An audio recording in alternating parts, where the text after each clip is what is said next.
চালু করা মানে সমস্ত বন্ধ মিল চালু করা আমাদের লক্ষ্য, এই সরকারের লক্ষ্য। শুধু এই চিনিকল না, এরকম চিনিকল আছে 15টি, তার মধ্যে 6টি বন্ধ। এর বাইরেও আরো অনেকগুলি সরকারি প্রতিষ্ঠান আছে, আমরা প্রত্যেকটাই চালু করতে চাই। এই এলাকার মানুষের জন্য এই চিনিকলটি যেরকম একটা আবেগের বিষয়, প্রত্যেকটা এলাকায় সংশ্লিষ্ট মানুষ প্রত্যেকের জন্যই কিন্তু তার শিল্প কারখানা আবেগের বিষয়। কারণ যখন সেগুলি চালু ছিল তারাই কর্মসংস্থানের সুবিধাটা তারাই ভোগ করেছেন। এই জন্য প্রত্যেকটা জায়গায় প্রত্যেকটা মিল আবেগের বিষয়। তো আপনাদের আবেগের বিষয়টা আমরা সম্পূর্ণভাবে উপলব্ধি করি।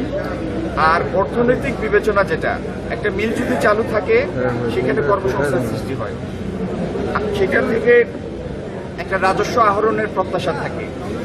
তারপরে মিল চললে সরকার পক্ষ লাভবান হবে, দেশের জনগণ লাভবান হবে, কর্মসংস্থানটা ধরে রাখা যাবে। যে ঋণ হয়েছে সেই ঋণটা পরিশোধের একটা রাস্তা করে আমরা আগামী দিনে যে সিদ্ধান্তটা নিব, বক্তব্যে যেটা বলেছি সেটাই আপনাদেরকে পুনরাবৃত্তি করছি। একটা হলো চিনিকলের সাথে সংশ্লিষ্ট আখ চাষিদের স্বার্থ যেন রক্ষা হয়, সেটা হলো প্রথম প্রাথমিক শর্ত, প্রাথমিক বিবেচনা।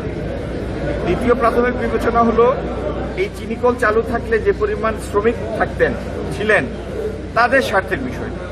আর তৃতীয় হলো মিলটি যেন লাভজনকভাবে চলে এবং মিলের কারণে আবার দেশের সম্পদ যেন মানে লোকসান পোহানোর জন্য যেন দেশের সম্পদের অপব্যয় না হয়।